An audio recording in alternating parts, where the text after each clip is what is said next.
choses, mais pourquoi cela tarde? Mais est-ce que tu attends la promesse de Dieu dans la crainte de Dieu? Dieu, ce qu'il dit, je disais que Dieu ne ment jamais. Ce qu'il a dit, il accomplira. Mais ce que Dieu dit dans ta vie s'accomplira seulement si tu lui prépares un terrain. Et le terrain par excellence que tu peux préparer à Dieu, c'est la crainte de l'Éternel. La crainte de l'Éternel, c'est le respect du nom de Dieu et le respect aux recommandations de l'Éternel. C'est marcher selon le principe de Dieu. Ce que Dieu t'a dit est vrai, mais ce que Dieu t'a dit tarde. Peut-être c'est parce qu'il n'y a pas une vie de crainte de Dieu. Notre deuxième conséquence que nous avons parlé avec vous, je récapitule. Deuxième conséquence, ça annule la promesse de Dieu. Non seulement une vie qui n'est pas dans la crainte de Dieu retarde la promesse, mais une vie qui n'est pas dans la crainte de Dieu, une vie sans crainte de Dieu, annule aussi la promesse de Dieu. Nous avons lu avec vous dans Nombre, le chapitre 20, le verset 8 à 12. Nous avons dit que dans ce verset, Dieu a fait la promesse à Moïse. Il a dit à Moïse que tu conduiras le peuple d'Israël à Canaan. Ils entreront à Canaan. Dieu n'a jamais dit à Moïse que tu t'arrêteras par le chemin. Mais à cause de la désobéissance de ces grands prophètes de la Bible dit que Moïse n'est pas rentré dans la terre promise. Moïse a salué la terre promise de loin. Mais pourtant, bien aimés, réfléchissons ensemble. C'est Dieu qui l'avait dit que tu rentreras. Mais ce qui a fait que Moïse ne rentre pas dans la terre promise, c'est à cause de sa désobéissance. La désobéissance, bien aimé, dans notre vie peut annuler la promesse de Dieu. Beaucoup de gens disent que Dieu m'a promis, mais comment? Mais est-ce que tu attends cette promesse dans la crainte de Dieu? La troisième des choses que nous avons lues, nous avons dit que une vie sans crainte de Dieu amène aussi la mort physique. Voilà pourquoi nous avons ensemble avec vous lu 1 Roi chapitre 13. Dans 1 Roi chapitre 13, la Bible nous parle d'une histoire d'un homme de Dieu qui est allé vers Jéroboam. Il est allé parce qu'en Israël, on commençait à adorer. Il y avait l'idolâtrie, on adorait le Dieu étranger. Et Dieu envoie un homme de Dieu pour aller dire à Jéroboam d'arrêter cela, sinon il y aura tant de conséquences. Nous connaissons cette histoire. Mais ce qui attire mon attention, c'est que quand Dieu envoie ses prophètes, Dieu dit à ces jeunes prophètes, il lui dit, vas-y, mais quand tu retourneras, ne retourne pas par le chemin que tu es venu et ne mange chez personne et ne reste pas chez quelqu'un. Alors quand le roi a vu le miracle de Dieu, il a demandé à cet homme de Dieu de rester. Et l'homme de Dieu se souvenait de ce que Dieu lui avait dit comme ordonnance et comme instruction. Bien-aimé dans le Seigneur, je me ouvrir une parenthèse pour dire que chacun de nous a son intimité avec Dieu. L'intimité du pasteur avec Dieu, ce n'est pas ton intimité avec Dieu. Et beaucoup de fois, quand nous avons grandi dans la foi, on se disait, moi, le jour où Jésus reviendra, je vais m'abriter sur le pied de mon pasteur pour monter au ciel. On disait souvent ça, que non, quand mon pasteur voudra monter, je vais le tenir, on montera ensemble avec lui. Non, bien aimé, chacun de nous a son intimité avec Dieu. Et dans ton intimité avec Dieu, Dieu te donnera toujours des instructions. Il te donnera des choses à faire et des choses à ne pas faire. C'est exactement comme ça. Moi, par exemple, dans mon ministère, il y a des choses que Dieu m'a interdit de faire. Il y a des choses que Dieu m'a dit de le faire. Et nous devons, bien aimer, suivre ces instructions parce que c'est au travers de ces instructions qu'il y a notre destinée. Alléluia.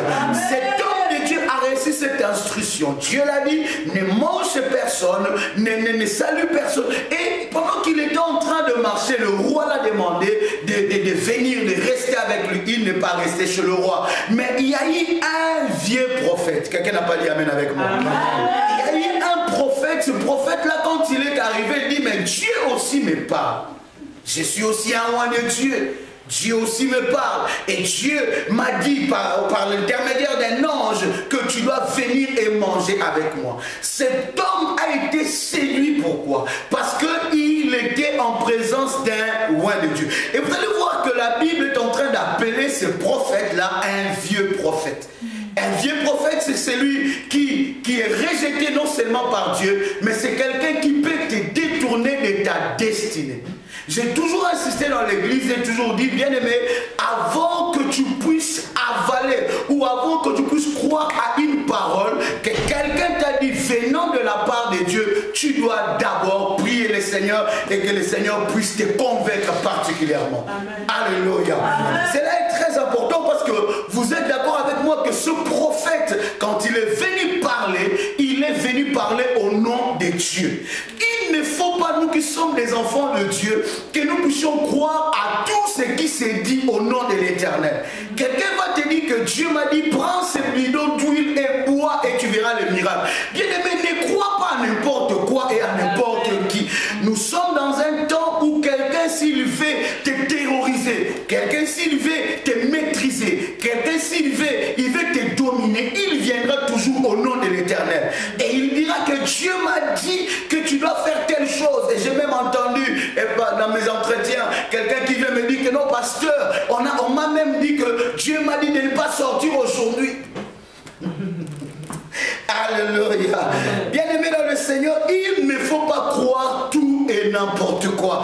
Tout le monde qui vient au nom de l'Éternel, ou toute parole qui sort de la bouche de quelqu'un au nom de l'Éternel, tu dois le vérifier. Et Dieu doit d'abord te convaincre. Bien-aimé, j'ai toujours dit, même si c'est moi qui te l'ai dit, au nom de l'Éternel, tu dois ressentir l'aval de Dieu en toi. Parce qu'un homme de Dieu peut aussi te tromper. Je vous ai dit, ce prophète-là est venu dire que l'ange m'est apparu. Et l'ange m'est apparu, il m'a dit que tu dois venir chez moi et manger avec moi. Et c'est le prophète qui avait amené le message de Dieu était séduit par ces paroles-là de prophétie. Cette parenthèse est très importante de faire comprendre à l'église d'aujourd'hui beaucoup des désordres que nous avons dans nos églises. C'est à cause de Dieu m'a dit. Et ça, c'est un enseignement que je vais insister particulièrement parce que cela est très très important. Tu n'as pas dit amen avec moi. Amen. Cela est très important. Beaucoup des désordres que nous avons dans nos églises évangéliques, c'est parce qu'un prophète m'a dit que Dieu m'a dit, ou je ne sais pas, une prophétesse. Et nous avons des prophétesses autodidactes qui n'ont ni église, ni pasteur, ni encadré. Il se autoprogramme pasteur. Et tu vas voir quelqu'un qui a 5 ministères pour lui-même.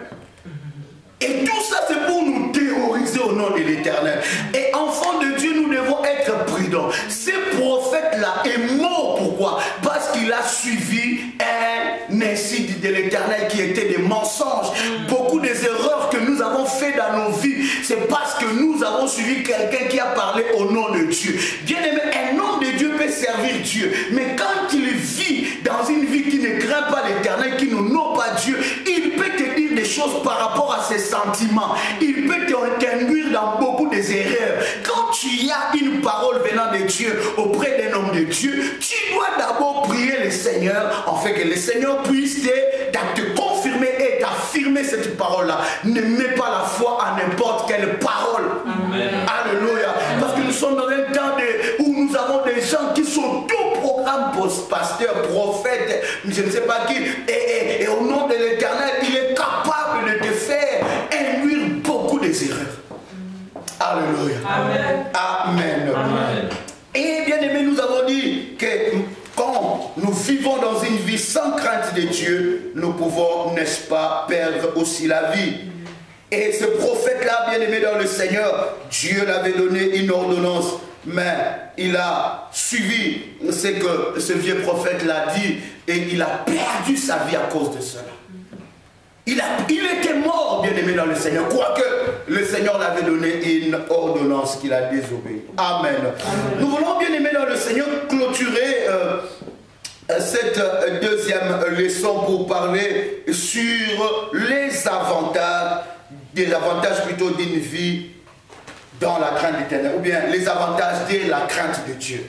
Les avantages de la crainte de Dieu. Nous avons parlé des inconvénients.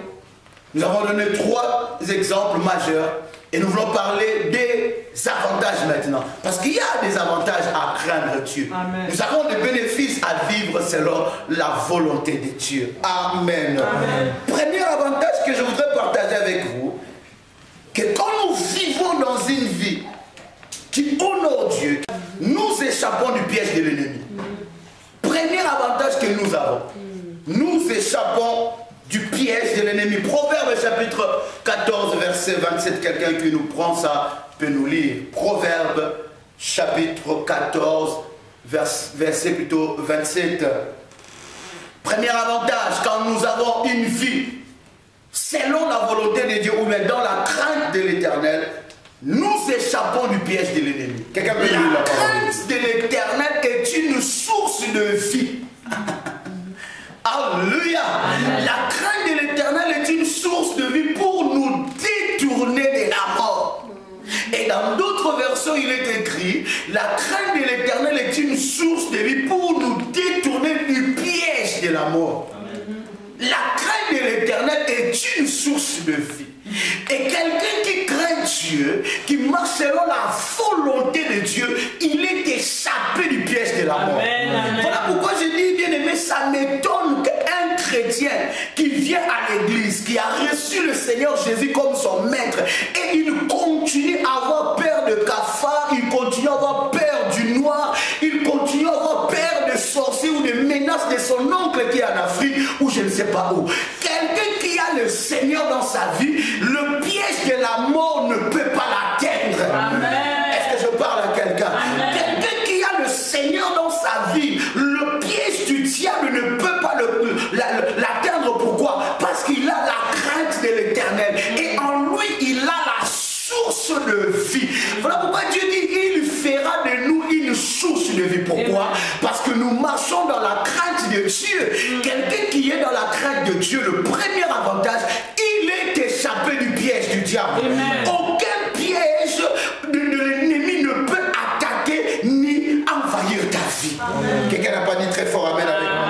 Je suis échappé du piège de l'ennemi Satan. Même si on fait des complots sur moi, puisque moi je crains l'Éternel, ces complots sur ta vie sera nul et sans effet. Ce n'est pas parce que tu as prié, ce n'est pas parce que tu as gêné. Est-ce que vous savez que la crainte de Dieu est plus que le gêne et les prières? Amen. Est-ce que vous savez que la crainte de Dieu est plus que les paroles de prophétie d'un prophète ou bien d'un archibishop? Quand tu crains Dieu, bien aimé, les choses vont arriver automatiquement. Amen. La Bible dit que Paul était mordu par un serpent. Paul n'a pas prié, mais la Bible dit que Paul a secoué seulement sa main et le serpent est mort. Et les gens qui étaient avec Paul, ils attendaient que Paul puisse mourir. Ils ont entendu longtemps. Voilà pourquoi j'ai dit, si tu crains l'Éternel, les gens attendront ta perte longtemps. Parce que Dieu sera là pour t'aider, te défendre. Est-ce que je parle à quelqu'un ce matin? Est-ce que je m'adresse à quelqu'un ce matin? Je veux dire que craindre l'Éternel a des avantages. Tu as un avantage à craindre Dieu. Tu échappes du piège de la mort. Même s'il y a un programme qui était fait le jour ou la nuit contre toi. Mais la Bible dit 10 000 viendront à mon côté, 1000 viendront à mon côté, 10 000 à ma droite, je ne serai pas atteint. Pourquoi je ne serai pas atteint? Parce que je vis dans la crainte de Dieu. Et la crainte de Dieu parle toujours en ta faveur. J'ai dit ça parlera toujours en ta faveur. Amen. Il y a des choses, tu n'as pas besoin que quelqu'un prophétise sur toi. Tu n'as pas besoin que quelqu'un parle sur toi ou prie sur toi. Mais quand la crainte de Dieu est pleinement en toi, cette crainte va parler au devant du Seigneur. Amen. Alléluia. Dites un amen très bien avec moi. Amen. Ça va parler devant Dieu. Nous fait échapper du piège du diable. La Bible dit la crainte de l'Éternel est une source de vie. Quand je crains l'Éternel, je deviens non seulement une source de vie, mais je deviens une source pour plusieurs. Alléluia. Je deviens une source. Bien aimé, vous n'avez jamais vu de personne, même si tu es découragé, quand tu vas vers lui, tu es toujours motivé. Il t'encourage. Mais lui aussi, il a ses problèmes. Mais ses problèmes n'est pas égal par rapport à la crainte de Dieu. Parce que la crainte de Dieu nous donne la paix. Quand bien même il y a des situations difficiles. Quelqu'un n'a pas dit très fort amen avec moi. Je m'entends ton amen. Dis-le encore très fort amen. Alléluia. Deuxième avantage que nous avons. Premier avantage, nous avons dit qu'une vie qui est dans la crainte de Dieu nous fait échapper du piège de l'ennemi. Deuxième avantage, nous avons l'assurance de la longévité. Nous parlons du secret de la longévité. Et je dis que le secret, le deuxième secret de la longévité, c'est la crainte de Dieu. Proverbe chapitre chapitre 10, verset 27. Quelqu'un d'autre nous prend Proverbe chapitre 3, verset 7 à 8. La Bible dit dans Proverbe chapitre 10, verset 27, que la crainte de l'Éternel augmente les jours. Quelqu'un veut augmenter ses jours? Est-ce que quelqu'un veut vivre longtemps sur la terre? Vivre longtemps, c'est pas aller voir ton médecin. Vivre longtemps, c'est pas faire du fitness. Faire du fitness, c'est important. Avoir une bonne taille. Vous savez, je suis vraiment en train de me forcer à perdre énormément de poids. C'est important. Mais quelqu'un qui veut augmenter ses jours doit craindre Dieu. Alléluia. Bien aimé, quelqu'un qui veut avoir des jours longs sur la terre, il doit marcher dans la crainte de Dieu. Écoutez, la crainte de Dieu est une garantie pour vivre longtemps sur la terre. Et non pas seulement vivre longtemps, mais avoir une vie heureuse sur la terre. La crainte de l'Éternel augmente les jours. Amen. Et la Bible continue à dire que le jour des méchants soit abrégé. Voilà pourquoi moi je dis toujours que Dieu prend des jours sur les méchants pour ajouter sur les gens qui ont de la crainte pour son nom. Amen. Parce qu'il y a des gens bien aimés où Dieu doit abréger leurs jours. Alléluia. Vous savez que la vie de Judas était abrégée. Judas était une pierre, mais c'était une personne importante pour l'accomplissement de la promesse de Dieu dans la vie de Jésus. Mais Judas, avant que Jésus puisse monter à la croix, il fallait que Judas, ses jours soient abrégés. Continuez à craindre Dieu. Les gens qui vont s'élever contre toi, ils sont en train d'abréger leurs propres jours. Est-ce que je parle à quelqu'un? C'est lui qui s'élève contre ta vie. Il ne sait pas qu'il est en train d'écouter ses jours. Parce que toi, tu crains l'Éternel. La Bible dit la crainte de l'Éternel. Voilà pourquoi tu vas entendre cette année. Bien aimé, le Seigneur est capable de le faire. Quand tu marcheras dans la crainte de Dieu, les jours de méchants seront abrégés. Non, je dis à toi, ça sera abrégé. Je dis avec toi, je dis ça sera encore abrégé. Au nom de Jésus. Parce que toi, tu marches dans la crainte de Dieu. My God, craindre Dieu augmente les jours. Bon, ce n'est pas dit qu'il faut manger n'importe comment, il ne faut pas faire du sport, il ne faut pas faire... Non, toutes ces choses-là sont bien. Mais craindre Dieu va augmenter tes jours. Tu n'as jamais vu quelqu'un en bonne santé même mourir. Mais quelqu'un qui marche dans la crainte de l'Éternel, ses jours sont augmentés.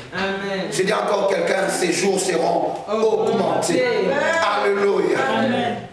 Ça c'est le deuxième avantage ou bénéfice que nous avons quand nous marchons dans la crainte de Dieu. Proverbe chapitre 3, verset 7 à 8, celui qui l'a trouvé peut nous lire la parole de Dieu. Quelqu'un d'autre nous prend Proverbe chapitre 3, verset...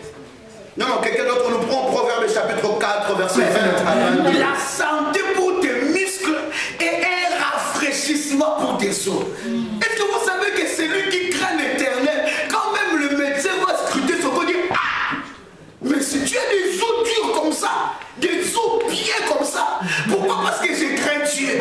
Et j'ai compris que des fois, beaucoup de surpoids, c'est pas parce que tu as un gros ventre, mais c'est parce que tu as des os qui sont rafraîchis. Alléluia.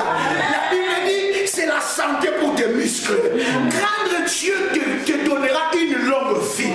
Bien aimé, la Bible dit, ne sois pas sage à tes yeux. Il y en a qui pensent tout connaître, tout savoir et tout maîtriser. Non, la Bible dit que la sagesse humaine est vaine, mais la crainte de l'Éternel est le commencement de la sagesse. Donc celui qui craint Dieu est un homme sage.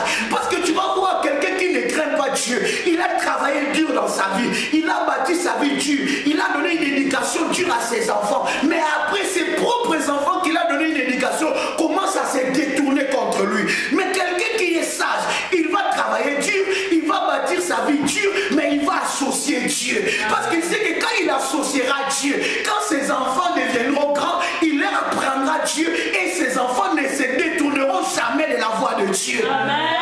Alléluia.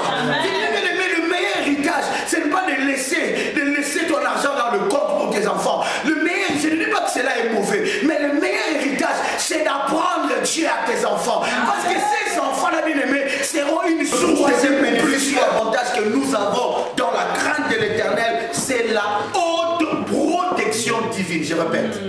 La haute protection divine. Psaume chapitre 37, verset 28. La haute protection divine. Et le troisième bénéfice que nous avons quand nous marchons dans la crainte de Dieu. Quelqu'un nous dit, c'est la vite et nous avançons. Psaume chapitre 37, verset 28. Et quelqu'un d'autre nous prend Psaume chapitre 9, verset 10. Psaume chapitre 37, verset 28. L'Éternel n'abandonne jamais ceux qui sont dans la droiture.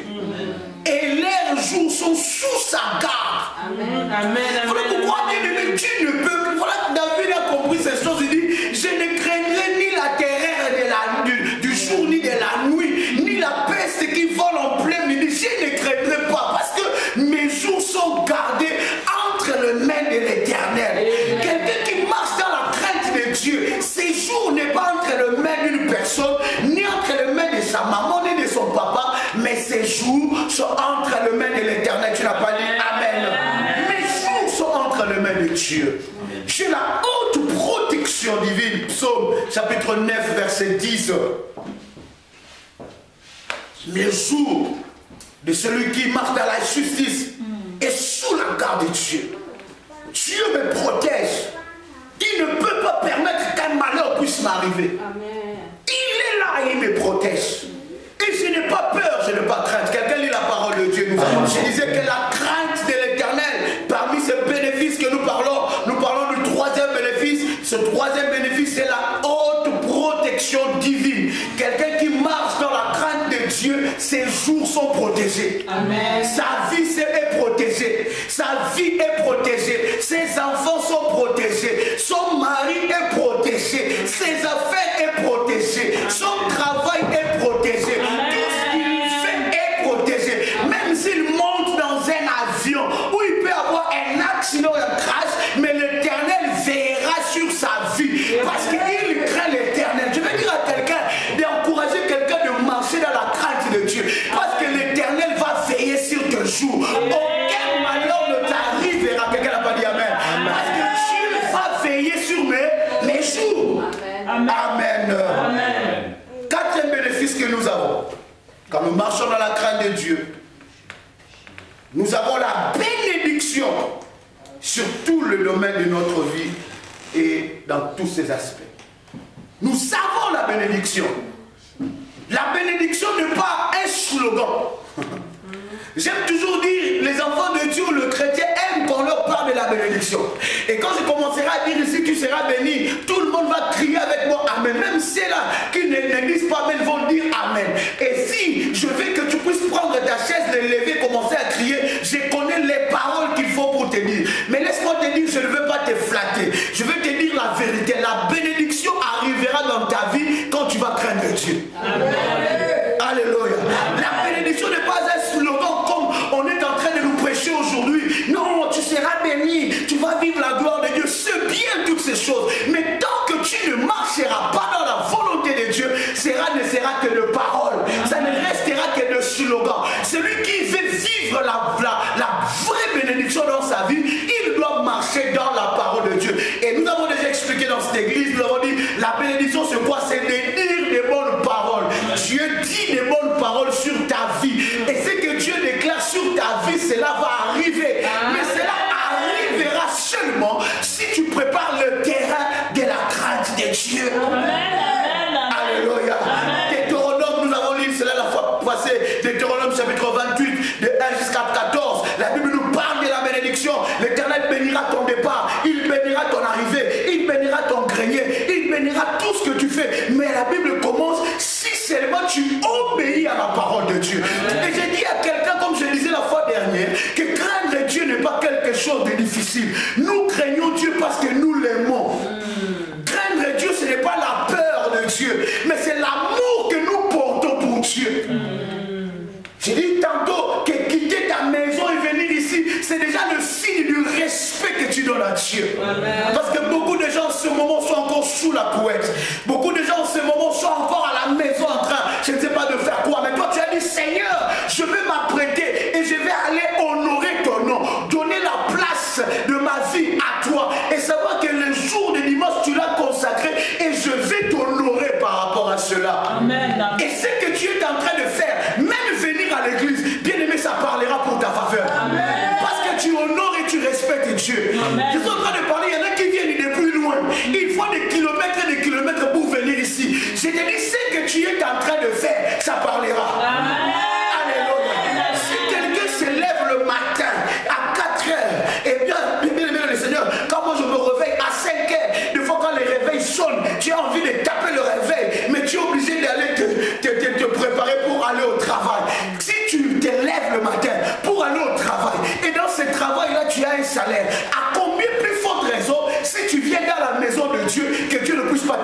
Amen, amen. Je dis que cela parlera en ta faveur.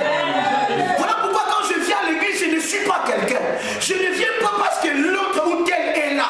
Non, moi je viens parce que je reconnais que Dieu a la première position dans ma vie. Je reconnais que chaque chose dans la vie a un temps. Il y a un temps de jouer, mais il y a un temps aussi où tu dois mettre Dieu à la priorité. Et quand tu mettras Dieu à la priorité, cela parlera devant toi. Oh, je dis que ça parlera devant toi.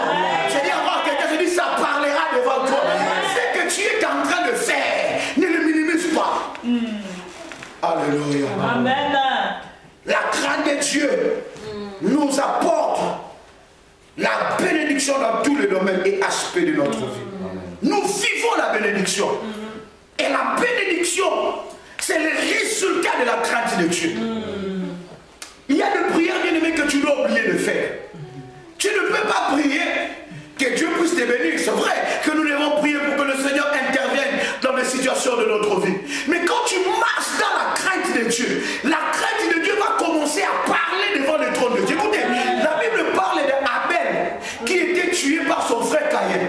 La Bible dit qu'Abel n'a pas fait une prière, mais seulement le sang d'Abel, qui était le sang de la crainte de Dieu, a commencé à parler devant le trône de Dieu. Et la Bible dit que le sang de Jésus parle et crie mieux que le sang d'Abel.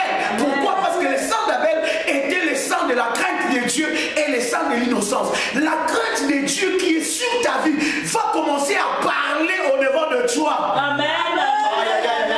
Je dis, ça va parler au devant de toi. Alléluia. Amen. Quatrième bénéfice, nous avons la bénédiction sur tous les domaines et aspects de notre vie. Deutéronome chapitre 28, versets 1 à 14. Cinquième bénéfice pour clôturer. Parmi les avantages plutôt de la crainte de Dieu, nous sommes positionnés dans la grandeur. Nous sommes positionnés dans la grandeur. Quelqu'un nous prend Genèse chapitre 39 verset 7. Quelqu'un d'autre nous prend Genèse chapitre 41 verset 40. On peut acclamer la parole de Dieu. On peut acclamer la parole de Dieu. Alléluia. Cinquième bénéfice que nous avons quand nous marchons dans la crainte de Dieu, nous sommes positionnés dans la grandeur. Bien aimé, écoutez-moi. Nous connaissons tous l'histoire de Joseph. Et souvent, nous aimons parler de l'histoire de Joseph comme si c'était quelque chose que nous ne pouvons pas le vivre. Nous pouvons aussi vivre cela. Mais quand vous regardez, vous scrutez bien cette histoire, vous allez comprendre qu'il y a eu des positions qui étaient ou des virages importants dans la destinée de Joseph qui l'a mené là où il est arrivé avec Dieu. Amen. Joseph l'apprenait des choses, il avait des visions. Dis avec moi une vision. Pour ouvrir une parenthèse, bien aimé, personne ne croira en toi plus que toi-même. Tu dois apprendre à croire en toi. Dis avec moi, je crois en moi-même. Je crois en moi-même. Parce qu'avec Dieu, dis la même fois, parce qu'avec Dieu, je ferai des exploits. Amen.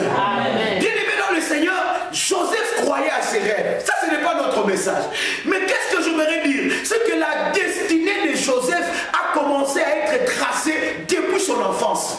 Et bien aimé, quand Joseph était en train de marcher, ce qui a fait que la destinée de Joseph puisse s'accomplir, c'est parce que Joseph, dans le virage le plus important de sa vie, il marchait toujours dans la crainte de Dieu. Amen. Et la Bible dit que Joseph, on l'a vendu. Vous connaissez l'histoire. Joseph atterrit dans la maison de Potiphar. Potiphar était un homme qui était là dans le virage de la destinée de Joseph. Voilà pourquoi je voudrais ouvrir une parenthèse. Bien aimé, ne pleure pas trop si quelqu'un ne connaît pas ta valeur.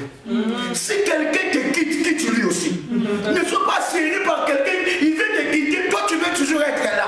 Il veut te quitter. Bien aimé, il ne connaît pas ta valeur. Parce qu'un jour, quand l'Éternel va t'élever, il comprendra cette fille a de la valeur. Le jour qu'il te verra changé par la gloire de Dieu, il comprendra ce garçon a de la valeur. Celui qui te néglige à cause de ton présent, ne t'attache pas à lui. Il va devenir un poison pour ta destinée. Parce qu'il va te faire croire des choses que tu n'es pas. Il va te donner l'image que tu n'es pas. Parce que tu dois savoir que tu es créé à l'image de Dieu. Potiphar était dans le virage de Joseph. Mais Potiphar était quelqu'un que Dieu a utilisé pour que Joseph arrive là où Dieu avait destiné. Il y avait une occasion que nous pouvons appeler dans le monde une occasion Joseph gérait la maison de Potiphar. Mais ce que Joseph ne gérait pas, c'était la femme de Potiphar. Le Potiphar a dit à Joseph, tu peux tout gérer, mais ma femme ne le gère pas. Mais la femme de Potiphar est tombée amoureuse de Joseph. Bien aimé dans le Seigneur, le diable va t'attendre toujours à un coin important de ta destinée pour qu'il puisse, n'est-ce pas, te faire tomber et que tu loupes ta destinée. Bien aimé dans le Seigneur, ne lâche pas. Je dis encore, quelqu'un n'abandonne pas. Parce que ce que Dieu a dit, il accomplira cela certainement. Et la crainte de Dieu va payer. Ah, j'ai dit, ça va payer. Ta persévérance, ça va payer devant Dieu. Et Joseph regarde la femme. Et vous savez, qu'à cette époque-là, le somme de dignité, ils n'avaient pas n'importe quelle femme. Cette femme était belle, jolie. Elle mettait des choses extraordinaires. Joseph pouvait tomber et gérer même la femme de Potiphar. Et avoir des privilèges sur la femme de Potiphar. Mais Joseph a regardé et dit, la femme de Potiphar ne représente rien par rapport à la destinée que Dieu m'a donnée. Il y a des choses, bien aimées, il y a des péchés où toi-même tu as honte. Tu dis, mais pourquoi j'ai perdu tout ce temps en crainte de Dieu pour tomber sur ce péché-là? Il y a des choses que tu ne peux pas lâcher ta vie. Amen. Alléluia. J'ai dit, ne lâche pas parce que ce qui viendra devant toi est tellement grand. Alléluia. Je vais pas regarder et dire, ah, si je tombe, j'aurai la faveur de cette femme. Mais si je tombe, Dieu va avorter la destinée qu'il a tracée pour moi. Je ne vais pas dire non, non, non, non, non. Je ne vais pas déshonorer mon Dieu. Je ne tomberai pas. La Bible dit que la femme de Potiphar a continué à insister de jour et de jour. Mais Joseph, il était ferme comme le premier jour. Et la Bible dit que la fermeté a conduit Joseph dans la prison. Même dans la prison, il avait la crainte de Dieu. Et la crainte de Dieu a positionné Joseph. La Bible dit que non seulement Joseph était devenu le chef des gens qui étaient dans la prison, mais il était devenu aussi le chef de Potiphar quand il est sorti dans la prison. Non seulement il était devenu le chef de Potiphar, il est devenu le chef de la femme de Potiphar. Oh, alléluia. C'est-à-dire que la crainte de Dieu va te positionner, ça va te positionner dans la grandeur. Les gens seront étonnés de ce que tu deviendras parce que tu as compris que véritable connexion, c'est être connecté avec Dieu. Alléluia. Et ça va te positionner. Joseph, il était devenu le chef de Potiphar. Il était devenu le chef des esclaves qui l'ont vendu. Il était devenu le chef des marchands qui l'ont vendu. Il était devenu le chef de la femme de Potiphar. Il est positionné à la dimension du prince. À cause de la crainte de Dieu. Alléluia. N'abandonne pas Dieu. Nous sommes dans un temps où les gens abandonnent Dieu. Mais sois ferme. N'abandonne pas le Seigneur parce que ça parlera à ta faveur. La crainte de Dieu va te positionner. Nous sommes dans un temps où le Seigneur va qualifier certaines personnes à cause de leur crainte à Dieu. Je voudrais que tu te lèves avec foi et que tu acclames le Seigneur Jésus.